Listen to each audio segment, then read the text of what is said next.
بسم اللہ الرحمن الرحیم۔ السلام علیکم۔ آج بھی ہم انشاءاللہ پروفیسر سید محمد سلیم رحمۃ اللہ علیہ کی کتاب مسلمان خواتین کی دینی اور علمی خدمات کا مطالعہ جاری رکھیں گے۔ الحمدللہ آج اس سلسلے میں ہماری 5ویں نشست ہے، اور ابھی تک ہم اس کتاب کے حرف آغاز اور باب اول میں تعلیمی تحریک اور اس اشاعت علم و صحابیات اور خواتین کی تعلیم پاکستان اور ہندوستان میں یہ موضوع ہم مکمل کر چکے ہیں، اور ابھی ہم جو موضوع جس کا مطالعہ کر رہے ہیں وہ ہے علوم قرآن کی ماہر خواتین۔ اور اس سلسلے میں جو پہلی خاتون ہے جس کا ہم مطالعہ کریں گے ان کا نام ہے زیب النساء بیگم۔ یہ شہنشاہ اورنگزیب عالمگیر کی دختر تھیں۔ 26 فروری 1637 میں ان کی پیدائش ہوئی۔ یہ حافظہ مریم بی بی سے قرآن مجید کی حفظ کیا تھا۔ تمام اسلامی علوم کا تعلیم ملا سعید اشرف سے حاصل کی۔ فن خطاطی میں بھی کمال حاصل تھا۔ ان کے یہاں اہل علم کی مجلس منعقد ہوتی تھیں جس میں مختلف علوم اور فنون کا تقریریں اور مباحث ہوتے تھے۔ اس نے ساری زندگی تجرد میں گزاری۔ عابدہ، زاہدہ، متقی، پاک باز خاتون تھیں۔ قرآن مجید کی تلاوت سے خاص لگاؤ تھا۔ فکر و تصوف کی طرف طبیعت کا میلان تھا اور زیب و زینت سے دور تھیں۔ وہ جگہ لکھتی ہیں کہ میں بیٹی ہوں بادشاہ کی، مگر میں فقیری مسلک اختیار کر رکھا ہے۔ میری زیب و زینت بس اس قدر ہے کہ میرا نام زیب النساء ہے۔ جانا بیگم۔ جانا بیگم امیر کبیر عبد الرحمن خان خانہ کی اکلوتی لڑکی تھیں۔ دولت و امارات، علوم و فنون نے آنکھ کھولی، ان کا بھرپور استفادہ کیا۔ حسن و جمال کے ساتھ علم و فضل میں بھی اعلیٰ مرتبے فائز تھیں۔ فیاضی اور مکارم اخلاق میں مشہور تھیں۔ اکبر کے بیٹے دانیال سے ان کی شادی ہوئی۔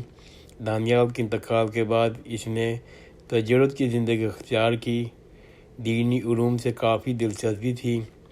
اس نے قرآن مجید کا ترجمہ فارسی زبان میں لکھا تھا۔ حج بیت اللہ سے شرف حاصل کیا۔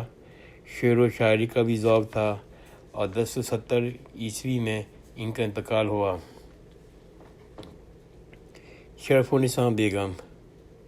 یہ پنجاب کے آخری مغل گورنر نواب عبدالصمد خان عرف میر منو کی بیٹی اور نواب زکریا کی بہن تھی۔ یہ بڑی عابدہ اور زاہدہ خاتون تھیں۔ فکر و استغنا کا راستہ اختیار کر رکھا تھا۔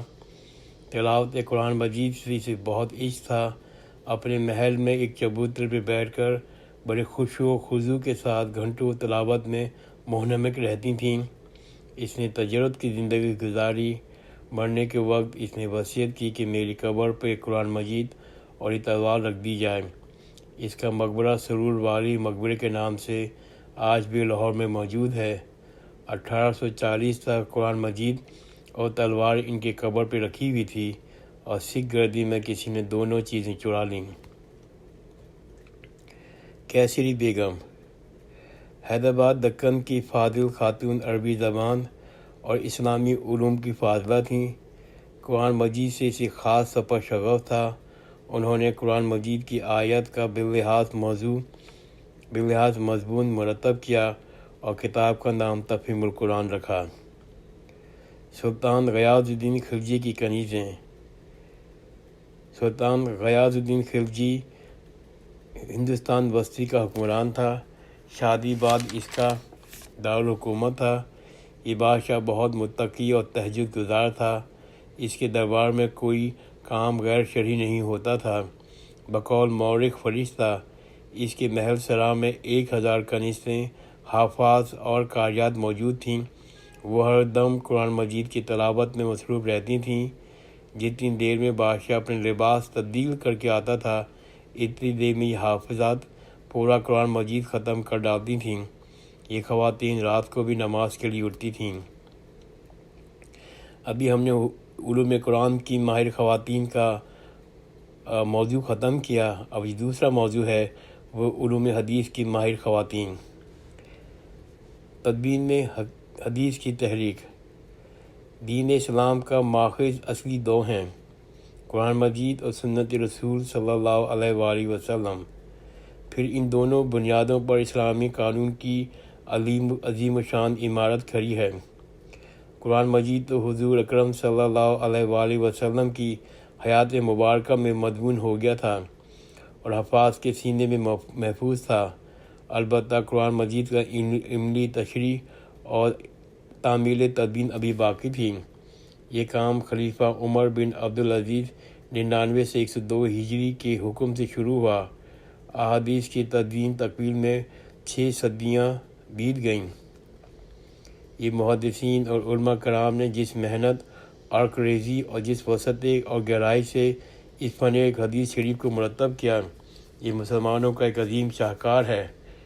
نقد حدیث کے سلسلے میں 5 لاکھ راویوں کی حالات زندگی جمع کرنا اور صحت و سقم کے لحاظ سے ان کی چھان بین کرنا، یہ غیر معمولی واقعہ ہے جو محدثین کرام نے انجام دیا۔ یہ مسلمانوں کا امتیازی کارنامہ ہے۔ جرمن مستشرق اسپنگر نے مسلمانوں کے اس کارنامے میں بہت حیرت کا اظہار کیا اور پھر دل کھول کر اس کی تعریف کی۔ پردے کی پابندی۔ قرآن مجید میں سورہ کہف میں ذکر ہے، حضرت موسیٰ علیہ السلام نے حصول علم کے لیے حضرت خضر علیہ السلام کے ساتھ سفر کیا تھا۔ نبی کریم صلی اللہ علیہ وآلہ وسلم کا فرمان ہے، علم حاصل کرو خواہ اس کے لیے چین جانا پڑے۔ یہ حدیث موضوع ہے۔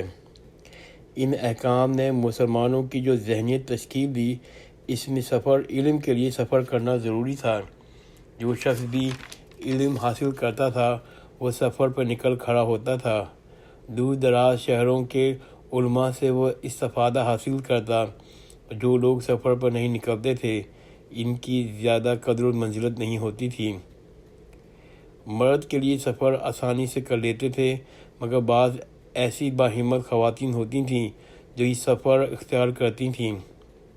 اگرچہ پردے کی شرط اور محرم کی ہمراہی کی وجہ سے ان کا سفر پر نکلنا بہت مشکل تھا۔ عام طور پر کوئی گھر کا فرد یا محرم ان کے ساتھ سفر کرتا تھا۔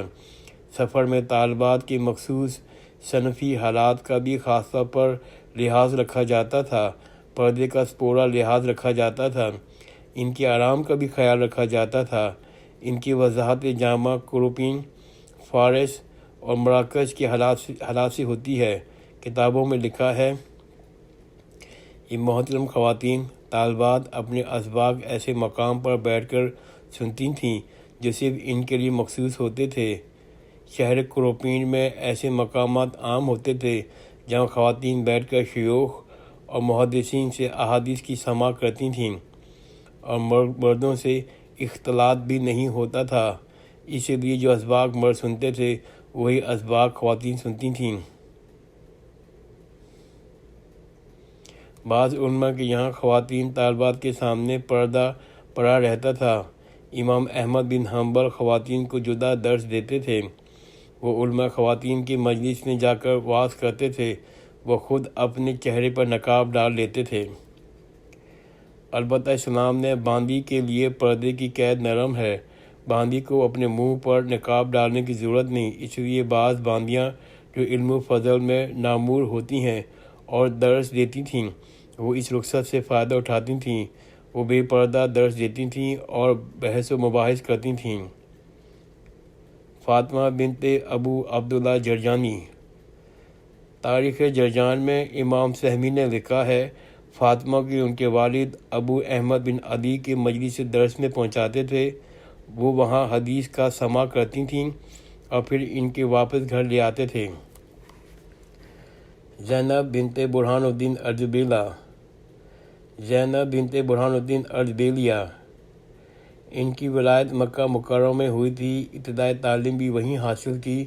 مزید علم کا شوق دامنگیر ہوا تو اپنے چچا کے ساتھ علمی سفر پر روانہ ہو گئیں۔ بلاد عجم میں گھومی اور 20 سال کے بعد مکہ مکرمہ واپس ہوئیں۔ زلیخا الوازا۔ زلیخا شہر غرنین افغانستان کی رہنے والی تھیں۔ یہاں سے وہ حج پر مکہ مکرمہ گئیں۔ حصول علم کی خاطر وہ وہیں رہ گئیں۔ حرم محترم اہل علم اور محدثین کرام کے لیے بڑی پرکشش رکھتا تھا۔ فریض حج ادا کرنے کے بعد بیرون ملک سے سینکڑوں علماء وہاں آتے تھے، اسی لیے مقامی اور بیرونی علماء سے استفادہ حاصل کرنا آسان تھا۔ محدثین سے بالمشافہہ احادیث سننے کا موقع ملتا تھا۔ زلیخا ایک مدت تک حرم میں رہیں۔ علم سے فراغت کے بعد انہوں نے تبلیغ اور ارشاد میں بڑا کام کیا۔ وہ خواتین کو جمع کر وعظ کرتی تھیں، اس لیے الواظہ کے نام سے مشہور ہو گئیں۔ الحمدللہ آج میں اپنا مطالعہ یہیں ختم کرتا ہوں، اور انشاءاللہ آئندہ نشست میں بھی علوم حدیث کی ماہر خواتین کا مطالعہ جاری رکھیں گے۔ جزاک اللہ خیر، خدا حافظ۔